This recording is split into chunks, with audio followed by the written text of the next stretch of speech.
Education loan 100% placement తో job Telugu students కి first choice Sankalchand Patel university Ahmedabad. Chiranjeevi గారితో అంత వండర్ఫుల్ జర్నీలో ఉన్నటువంటి ఒక మంచి 2-3 ఇన్సిడెంట్స్ ఆయన వ్యక్తిత్వాన్ని ఆయన క్యారెక్టర్ని ఎలివేట్ చేసేటువంటి లేదా what ever you feel great about. అసలు ఆయన గురించి చాలా సార్లు చెప్పాను. అసలు వేరే రేంజ్. అసలు 1 సెకండ్ కూడా వేస్ట్ చేయరు.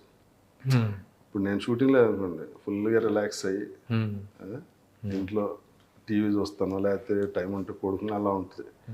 అన్నయ్య షూటింగ్ ఉన్నా లేకపోయినా అంతకుముందు కలవాలనుకున్న వాళ్ళని ఫోన్ చేసి రప్పించి కూర్చోవటం తెలుసు కదా. ఇప్పుడు ప్రభు ఖాళీ ఉన్నారా అని నీతో కొన్ని విషయాలు పంచుకోవటం, నాలెడ్జ్ పెంచుకోవటం.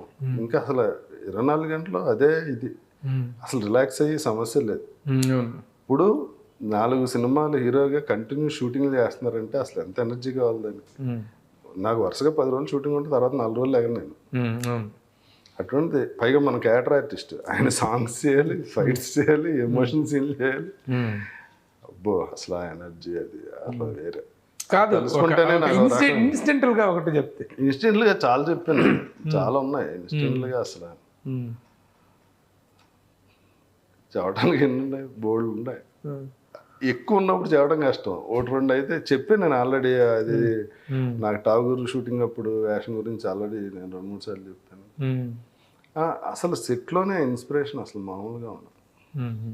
షార్ట్కి పిలవకుండానే వెళ్ళిపోతుంటారు. మామూలు ఇలా మాడుతుంటారా, నీకు తెలుసు కదా కోడేటర్ రావడం అటు నుంచి వాకింగ్ స్టార్ట్ చేస్తే ఈయన లేచి వెళ్ళిపోతారు ఆటోమేటిక్గా. ఆ కోడేట్ సార్ మీకు కాదు సార్ షార్ట్ హీరోయిన్ చేయడానికి వెళ్తున్నాను రోజులు కూడా ఉన్నాయి. అసలు అది రాగానే నేను స్టార్ట్ అయిపోతారు ఇలాగా. ఒక మెగాస్టార్ స్థాయికి వెళ్ళి ఒక షార్ట్ వస్తుందంటే బాగా ఎన్నిసార్లు కాఫీ అడుగుతారు. ఇలా నీ లోపల అక్కడ స్టార్ట్ అవుతున్నాడు, కాఫీ అక్కడ పెట్టి వెళ్ళిపోతారు. మామూలుగా తాగేసి వెళ్ళొచ్చు, ఏమవ్వదు అక్కడ. అంత ఫాస్ట్గా ఏం చేశారు కదా. కానీ అస్సలు తినేది ఉన్నా కానీ పక్కన పెట్టి షార్ట్కి వెళ్ళిపోతారు ఫస్ట్. ప్లస్ టైమింగ్ అందరూ చెప్పేటువంటిది ఎన్టీ రామారావు గారి తర్వాత రూరల్ లెవెల్లో అంటే అట్టడుగు ఈ ప్రజానీకంలో కూడా విశేషమైనటువంటి ప్రజాదరణ, గుర్తింపు, ఆదరణ ఉన్నటువంటి స్టార్ చిరంజీవి గారు. ఆయన ఎందుకు రాజకీయంగా తీసుకున్నటువంటి నిర్ణయాలు కానీ ఈ రాజకీయపరమైన ఆయన ప్రస్థానం వైఫల్యం వైపు నడిచింది అనేటువంటి దానికి మీరు ఎలాంటి అనాలిసిస్ చెప్తారు? అది జనం ఆయన గురించి ఏమనుకున్నారు అన్నది ఇంపార్టెంట్. ఇప్పుడు హీరోగా వేరు, పొలిటికల్గా వేరు. వాళ్ళు ఆ 2 మెర్జ్ అయినాయా లేదా అన్నదే ఇంపార్టెంట్. ఇప్పుడు ఇదివరట్లా కాదు కదా, సోషల్ మీడియా ఇవన్నీ వచ్చాక ఇక్కడ చాలా సమీకరణలు ఉంటాయి. పాలిటిక్స్ అంటే సినిమా అంటే ఓన్లీ ఇమేజ్, యాక్టింగ్, స్కిల్ అది ఒకటే. కానీ రాజకీయంగా చాలా ఉంటాయి. ఇక్కడ మతం ప్లే చేస్తుంది, జాతి ప్లే చేస్తుంది, కులం ప్లే చేస్తుంది, ఆ లోకల్ పాలిటిక్స్ ప్లే చేస్తుంటాయి. ఇప్పుడు పాలిటిక్స్ అంటే ఏంటి, పలానా పార్టీ కాదు కదా. నువ్వు తెలుగుదేశంలో ఉంటే నేను వైఎస్ఆర్సీపీలో ఉంటా, నేను తెలుగుదేశానికి వెళ్ళిపోతే నువ్వు వైఎస్ఆర్సీపీకి వెళ్ళిపోతావు.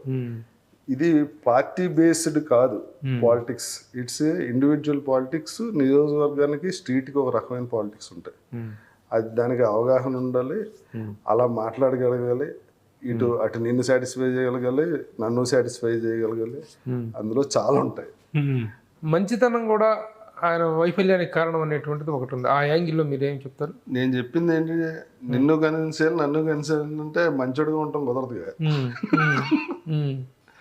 కన్విన్స్ చేయలేకపోతే అది ప్రాబ్లం వస్తుంది. పవన్ కళ్యాణ్తో మీకున్నటువంటి వ్యక్తిగత అంత క్లోజ్ ఏం కాదు. నేను మ్యాక్సిమం 4-5 సార్లు కలిసి ఉంటాను. అంటే చిరంజీవి గారితో రెగ్యులర్గా ఉన్నటువంటి సమయంలోనే ఆయనతో 1-2 సార్లు కలిసి ఉంటారు ఆయన.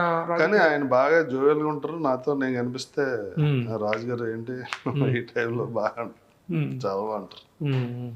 పవన్ కళ్యాణ్ పట్ల వ్యక్తిగతంగా మీకున్నటువంటి యాక్టర్గా, పొలిటీషియన్గా ఈ రెండింటి మధ్య వైవిధ్యం చెప్పగలరా? యాక్టర్గా ఆయన సినిమా దేవుడు అండి. పొలిటీషియన్గా నాకైతే పెద్ద అవగాహన లేదు ఆయన గురించి. నెక్స్ట్ మోహన్ బాబు గారితో మీకున్న అనుబంధం గురించి, మోహన్ బాబు గారితో ఉన్నటువంటి సాన్నిహిత్య సరసాల గురించి చెప్పు. మోహన్ బాబు గారు ఎందుకంటే చాలా సెన్స్ ఆఫ్ హ్యూమర్, చాలా ప్రాక్టికల్ జోక్స్ చేసేటువంటి వ్యక్తి. ఆయనతో మీ జర్నీ గురించి చెప్పండి. అవును, బాగా చాలాసార్లు కలిసి టైం స్పెండ్ చేయటం. కానీ ఏం తమ్ముడు ఏం చేస్తున్నావు, భోజనానికి రా అని, లేకపోతే టిఫిన్కి రా, చాలా రోజులు ఆయన చూసి. పెదరాయుడు సినిమాలో తమ్ముడి పాత్ర వేయటం దగ్గర నుంచేనా మీ అనుబంధం? అంతే అంతే. ఆ క్యారెక్టర్కి ఆ క్యారెక్టర్కి మరి అన్న ఆయనే ప్రొడ్యూసర్ కూడా కదా, ప్లస్ ఆ స్కూల్లోనే షూటింగ్ అంతా జరిగింది.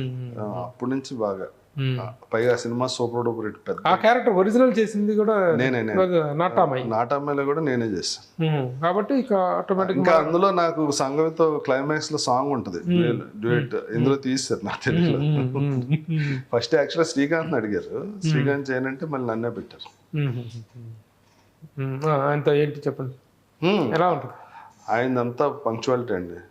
ఇదే ఆయన నాకు తెలిసి నైట్ లో రైస్ తిని 40 years అయిందంట. అంత కమిట్మెంట్ ఉంటుంది ఏదన్నా ఒకటి తలుసుకుంటే. నైట్ ఓన్లీ టిఫిన్, ఆ గారెలో అయ్యో ఒకటో రెండు చాలా మితంగా, ఎటు మార్నింగ్ 5కి లేచి ఇప్పటికీ జిమ్కి వెళ్తారు ఆయన, లేకపోతే మార్నింగ్ రన్నింగ్. పెద్దరాయేటప్పుడు మేము ఇద్దరం మార్నింగ్ లేపేవారు నన్ను. 5కి ఏం చేస్తున్నా అంటే ఇద్దరం వెళ్ళి గ్రౌండ్లో జాగ్ చేసి ఎక్సర్సైజ్ చేసేవాడు. అప్పుడే బాగా క్లోజ్ అయింది. స్కూల్లోనే షూటింగ్ 1 month మాది. క్లైమాక్స్ సాంగ్ అన్నీ అక్కడే. ఇప్పటికీ అదే అనుబంధం 100%. మొన్న వెళ్ళి మళ్ళీ భోజనం చేసి వచ్చాం. సుమన్ టీవీలో మీ పర్సనల్ అండ్ బిజినెస్ ప్రమోషన్స్ కోసం కింది నెంబర్కి కాంటాక్ట్ చేయండి.